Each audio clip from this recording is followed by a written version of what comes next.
Welcome back to the Naked Truth. We had took a short break, but now we're getting ready to start. Mr. Johnson, I still have some questions I wanted to ask you. Did you ever get hurt on your job? Yes, I did. Can you tell us a little bit about it? Yes. In 1973, the spring of 1973, I was returning from a police-related seminar at the University of Delaware on my own, on private motorcycle. And I got involved in a motorcycle accident, which put me off, disabled me from work for approximately eight months. Later on, as the doctors had told me, I would develop arthritis. It's because of the injuries I had from the accident. I got arthritis, which made me unfit for duty, physically unfit for duty, so I had to retire, which led to the other jobs that I may or may not have related to you. Was you sad about retiring when you had to give it up? Yes, I was. Yeah. Still am. I know. But fortunately, I was blessed, able to continue and benefit from finding other careers and having the security of that pension. Yes, that's good. And what would you say to other people? Like, I know I work at a police department, and a lot of those guys, some of them are going to retire. If you're a police officer, should you go to school, continue your education, or, you know, so when you do get older, Oh, yes, retire? definitely. Continue your education. You can continue your education while you're on the police department. Yes. They welcome that. You further police now, they're required, most of them required to have at least an associate's degree, and they continue on to masters. There are many police officers who have doctorate degrees. Wow. So besides the education they get just being on the department, out there dealing with the public, the formal education is very beneficial. I would advise anybody that can get more education. Mr. And so we just heard about your police, your occupation for being a police officer. So what about for the military? Okay, the military, an unusual situation. At that particular time, from I believe it was 63 when I went in the National Guard. So just had the annual summer camp and your monthly drills was experienced.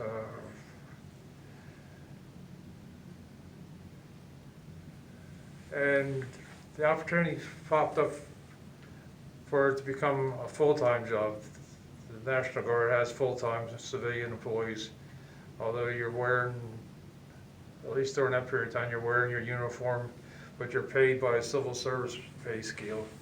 So that was interesting. At that time, it was just at that time, it was the beginning of the Vietnam era, which started essentially as far as military is concerned, more actively involved in Vietnam, starting about 1964-65, and it just continued to escalate. I was in a special reserve unit, part of the Guard, in case we did get called and activated. But then later I got transferred to State Headquarters Detachment, which is more administrative job. And until I went on the police department, that's the unit I was in. I left the Guard, I completed my military obligation, and I thought there would be a conflict scheduling between drills and police requirements or a need for me. Of course now There are many troopers that are involved, and police officers in general are involved both with military reserve activity, whether it's National Guard or reserves, plus their police activity. Okay, and so we heard about your occupations. So what led you to becoming, I said your title wrong earlier in the show. I called you pastor, but you're Deacon Larry, right? Mhm. So Yes. what led you to become a deacon? Just started out, after a membership in the church, I was interested in becoming an usher, which is pretty self-explanatory. Usher, you welcome people in, take them to their seats, and if they need any assistance. From that, just watching the deacon of the church.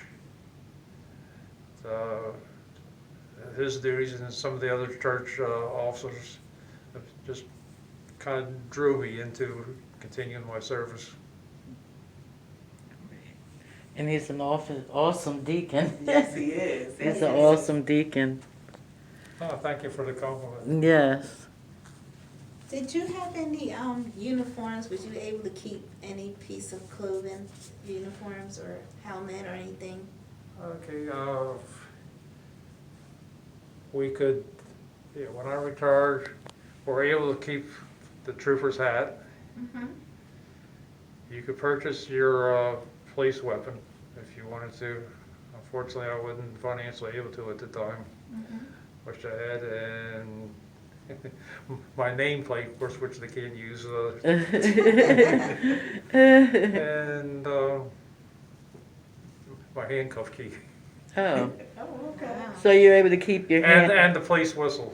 Oh, okay. So you're able to keep the key, but not the handcuffs. Because- Right. That's too funny. I know, it is. Yeah. Hope I never have a need for that key. Exactly. Myself. Yes. What would you say today with the police officers today have to wear the camera? What do you think about that?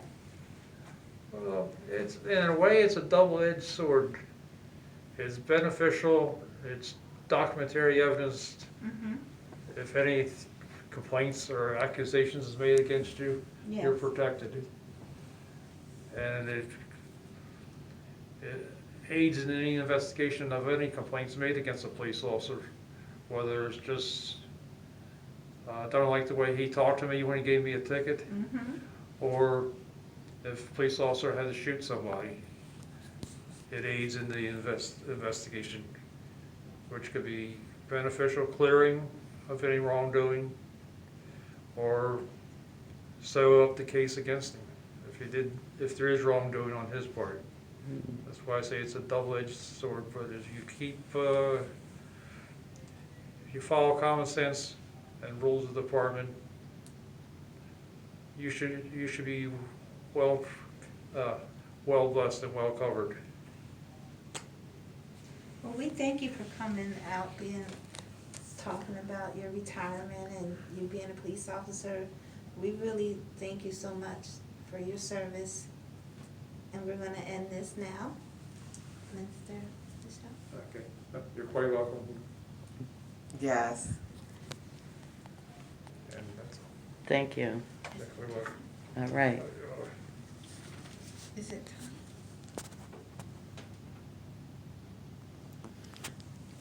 Okay.